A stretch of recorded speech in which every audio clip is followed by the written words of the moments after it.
Good afternoon, everyone. I am Leal Shakir, co-founder of Bayal Tote Bags and full-time policy advisor. It's a pleasure to be here today moderating this panel. Over the past few years, we've seen an incredible wave of entrepreneurs rising in Erbil and in the Kurdistan region. Those entrepreneurs are redefining magic. It was really years of thinking about idea and then finally launching it. Yeah. Thank you. Ms. Basumel? Thank you for the question, but in order for me to answer this question, I have to go through a journey of 3 years. Like Amir said, it's not a spark, but I would say the inspiration came across in 2014 in August when ISIS was taking over major cities of Iraq. I was abroad. I was doing my master's. I thought I will never be able to come back home. And this is when I got inspired by the ideas that, no, I will go back home, and no matter what's going on, I will be there. I'll be part of the recovery, the rebuilding, helping my people in a positive way. It was not the idea of establishing KESK, it was about being there and doing some positive impact, reversing the negativity of destruction, of violence. This was really I would say this was my spark, which it took me 3 years to process this and build it into KESK. That's very inspiring. Thank you. Dr. Imad? Thanks for the question. I think for me it's a bit different. I came back in 2012 after 35 years of living abroad. I actually came back with the spark. So in 2009, I sold my first e-commerce company in California for over 6 figures. When I came back, I was supposed to enter politics, diplomacy, politics, and advisory roles. So it changed.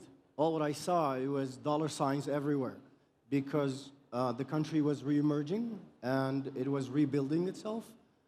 So for me, it was that aha moment that I need to drop everything that I came back for and be part of the rebuilding of economical structure in the country.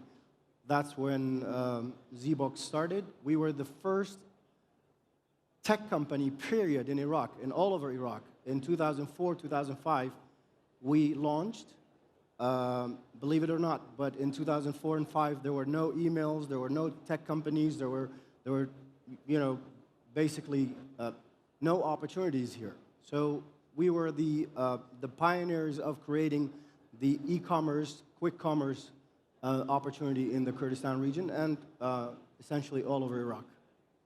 Thank you. Thank you for the insightful answers. My next question would be about challenges. Starting anything and doing anything usually comes with challenges. So I am interested to hear about the first big challenge that you faced after launching and how did you overcome it? We can start with Basima this time and then... Thanks for asking difficult questions. Painful question. It's not easy to identify. Like, there's always, like, I just had a challenge yesterday. So tell us about that challenge then. Let's start fresh. So I would say challenges is starting from scratch. You know, like build something from scratch. It's a learning process, but also it's a challenge because you're coming to a market where you're trying to bring new ideas, especially when it was too new. When I established KESK, it was 2018. I'm talking about green building, you know? I'm talking about a couple of years later, I started working heavily on, introducing solar air conditioning systems. So it's always about the challenge of trying to change society and change the market.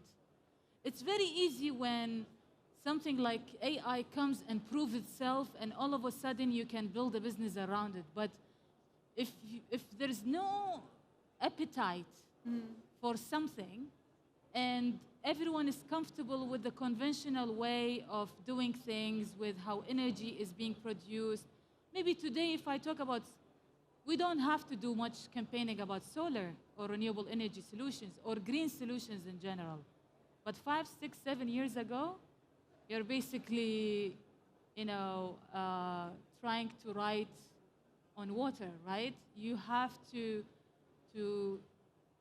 face the challenge of building a business, also making sure you have the resources financially, the human resources, the knowledge to build that business. At the same time, face the challenge of creating demand around the solutions you're introducing. Because creating demand about something that nobody thinks they need, it's the hardest and the most challenging, I would say, journey. For me, it was like many, many years of facing that until we got to the point where it became just another reality, right? Very interesting response. I'll come back to you after this question and I'll build up on your response. So now we can go to Dr. Imad. Challenges actually exist not only in our market. Going to any market is a challenge. So going to market, whether it's developed or underdeveloped, it is a challenge by itself. The Iraqi Kurdistan market is an extra mile, or maybe several extra miles of challenge, because we lack data, which is the butter and bread and the mechanism, the heart for AI, and how to manage AI and create opportunities through AI. So the challenges were acquainting the community of what you do.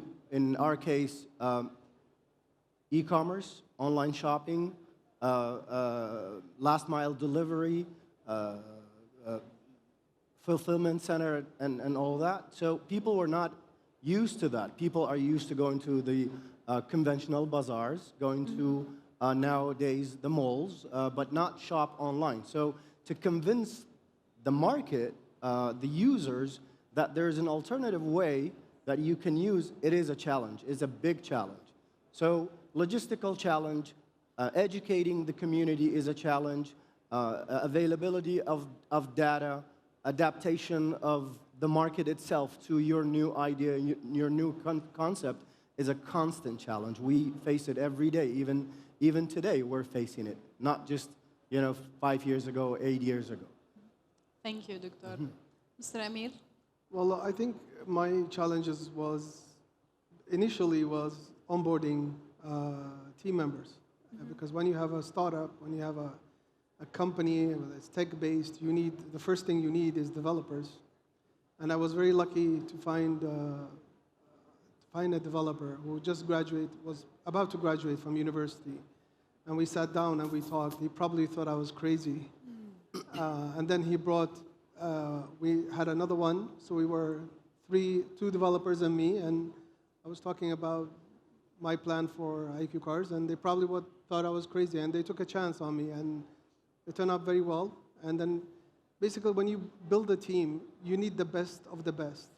So in development, whether it's back or front-end developers, if in sales, you need the best. And getting the best people that I knew that I wanted, I was lucky enough to get 3 of them very early on in the startup, and the next is part of marketing, and then there's business development, finance.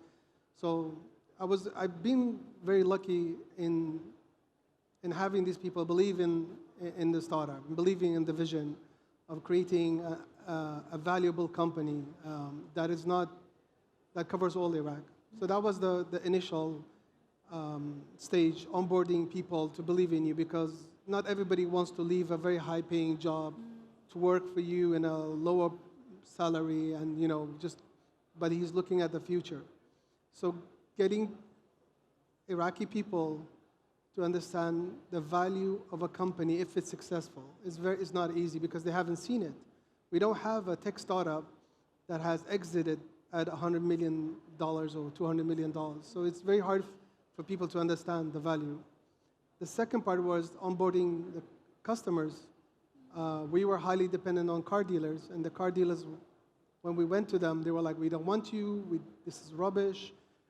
We don't want you." So I remember my staff will get kicked out of car dealers all the time in the beginning. And 5 years later, we have more than 1,000 car dealers using our platform. So that was the struggle from getting kicked out, from paying us to be on the platform. It was a difficult journey for us. Mm-hmm. Yeah. I'll come back to you because I'm very interested in hearing about how you manage the challenge around buying cars and selling cars is usually a face-to-face process. So I'm very interested in hearing about how you managed or worked around that challenge. Well, basically, when you should not change the market. Mm-hmm. You should provide a solution for the market. So let's say before people had trouble finding the car they want. So for me, the volume was very important. That's why we early started with 5 cities, providing over 15,000 listings. Now we're at almost 70,000 listings. So you need to give more options for people, right? Mm-hmm. So we are not replacing the car culture in Iraq, the car market culture. We're actually adapting to it. We are providing a solution for them. So if the car dealers, let's say the car dealers want specific solution for the customers, we provide this. So we should never think about replacing existing market, at least not for the next 10 years probably, because the next step would be providing buying a car online, which is right now it's impossible because you still have to go to the traffic police, you still have to pay in cash because there's no money transfers, high volume. So technically, there's no possibility to change the market. We are a more solution provider, enhancing the customer buying service, the customer journey, both buying and selling. We enhance this experience and making it easier so you can sit at home, just go through the app, find the car you want, select a few, compare. There's a lot of tools you can do to enhance your car buying. Mm-hmm. Thank you, Mr. Amir. IQ Cars helped me buy my car now, so I'm forever grateful for the work that you're doing.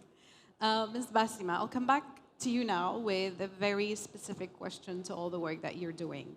You're working in a sector where sustainability isn't yet mainstream and infrastructure is still developing.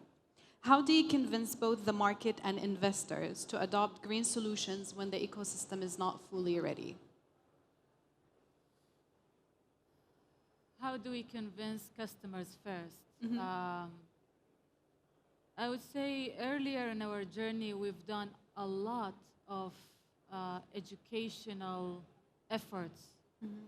And I would say the amount of investment we have put into educating our customers into why it's better to transition, why today is important, not just in terms of being financial, not just in terms of being environmentally more green and sustainable, but also in terms of the financial returns of transitioning to more sustainable solutions. So I would say it was a lot of creating feasibility studies. I had to invest in the smartest people to be able to put things and numbers on papers and show it to the customers in terms of calculations. How if you get rid of your diesel generator or downsize your diesel generator and switch to solar is going to help you get your money back within 2 years and start profiting from that. But we show them this in numbers. And I remember this was our proactive approach, how it has been between 2019, 20 until 2023, 24. Now, today is different. Today, the customer comes to me and says, I know if I invest in this system, I will get my money back sooner, but if I add batteries, it will add another year or two. So customers today are educated. Do you know why people now are more educated about solar than 2 years or 3 years ago? Because electricity is becoming more expensive. With, commercializing and the Ronaki program and 24-hour electricity versus cheap grid power, people now are looking for alternative. They go talk to wastas or other companies, so they collect data. Now they come. I remember the other day, I went to visit my parents. My dad lives in the Hook. For me, this was like the most shocking moment when my dad was telling me that he wants to invest in solar because he wants to, they have solar air conditioning systems, by the way, but they did not decide into switching to solar completely. So just to tell you that they have our solar ACs. But he was thinking that, he was telling me, I want to switch to like a full solar system because I want to make sure we keep the tariff down around 722 Iraqi dinar, because now we have Ronaki and not to exceed 108. So if we invest in solar, this is going to be the situation. And I'm thinking, like, my father never, like, he's not a university graduate and he's not with a very, strong academic background. But this man went around, talked to people. To me, this is the most successful awareness building example that, through word of mouth, now people have that level of awareness. So between us, trying to create and educate, and now the customers today, how they are thoughtful and educated forcefully, but for us it is a great and a huge transition, and also great support to the business. That's a beautiful example, and it also highlights the importance and how powerful word of mouth is, especially in today's time. Dr. Imad, ZBox is a tech-based business, and considering the theme of HITEX this year and building on Dr. Nawzad's insightful presentation just before this panel, I would like to ask you about AI and the impact of AI in the work that you're doing. If you don't mind, I want to elaborate on what Basima and Kakomer said. First of all, the way you build trust with customers in Iraq and Kurdistan region is by doing two things. One, cultural intellect, and two, operational transparency, which leads to visibility. So to add on what you said, it is users in our region, end users, like to see and feel things. So algorithmic technology comes second. Human connection always comes first. No matter what you do, whatever your startup is, always you have to focus on connecting. So visibility, through visibility you sustain your business, and then you create a human connection that leads to a trust. So, that way you can build up your clientele or user base, etc., and which it also may lead to eventually an investor ecosystem or investor-friendly business. Exactly. We lack investors in Kurdistan, in Iraq. Investor culture doesn't exist here. There are a lot of people that would like to come and invest in your company, in my company, but it's a waste of time because their vision to investment itself it is not baseless, but it is outdated. So first of all, we need to create an ecosystem that can create investment infrastructure, build on that infrastructure, then have venture capitalism, and then funding, etc. That way you can have a sustainable, trusted business growing and exiting to new markets. To answer your question, I appreciate what Dr. Nozat said. I agree with all what he said, except we don't have data, doctor, in Kurdistan, not in Iraq, in general. Data doesn't exist. So if you don't have data, AI doesn't work. AI is not about asking ChatGPT what to write for you, what reports to write for you. First of all, we need to learn how to use AI. AI is not using the billions of algorithms that are out there, that are outputted by us to give us, again, a report or an answer. We need to learn how to manage AI.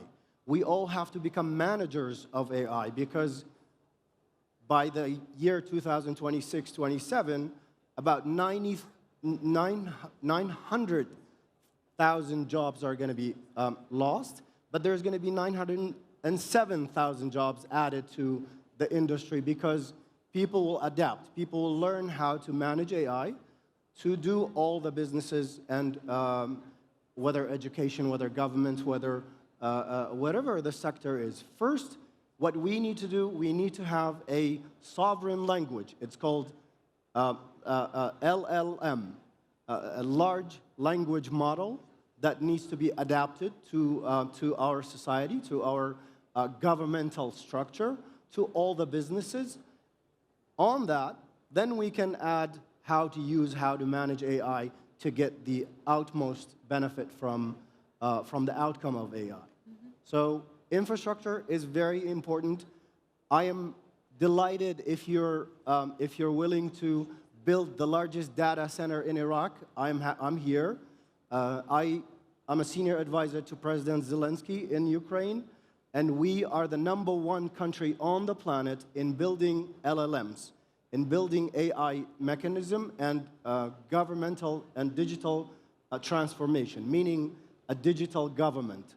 So if you're open to that, I'm willing to discuss this opportunity, and we can definitely bring in some serious investors, talent, which you are hurting from, and we are hurting from.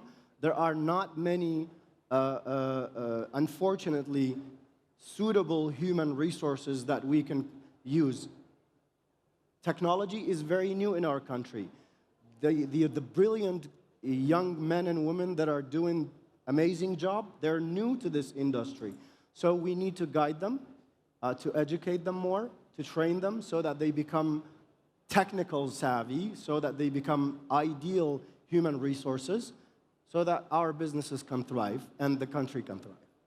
Thank you so much, Dr. To wrap up our conversation, I have a question, expecting the answer to be only one word.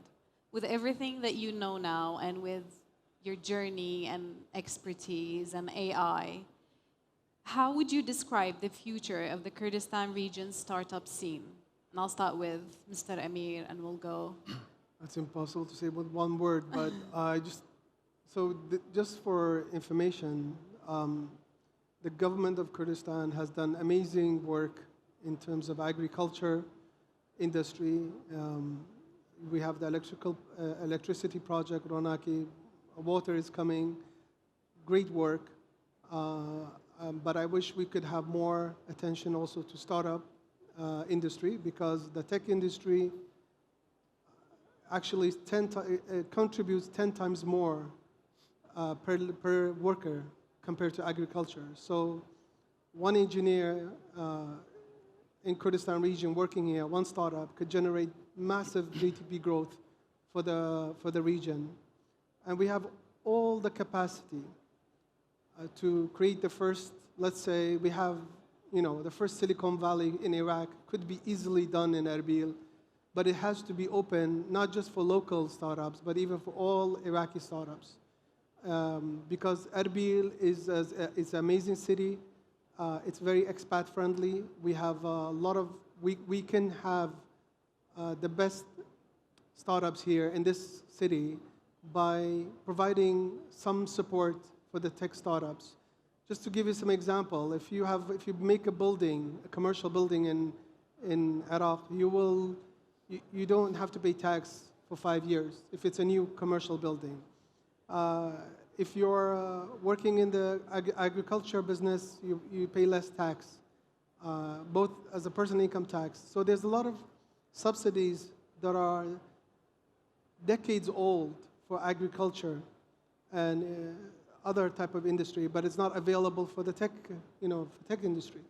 So if the government wants to do it, if they have ambition, they should talk to the founders of the local startups. We have many great startups in Erbil that they can talk to them and see how we can support. Because IQ Cards, we have employees from all over Iraq. We have from different cities, from different languages, and we're building something that has changed people's life from Basra to Zakho.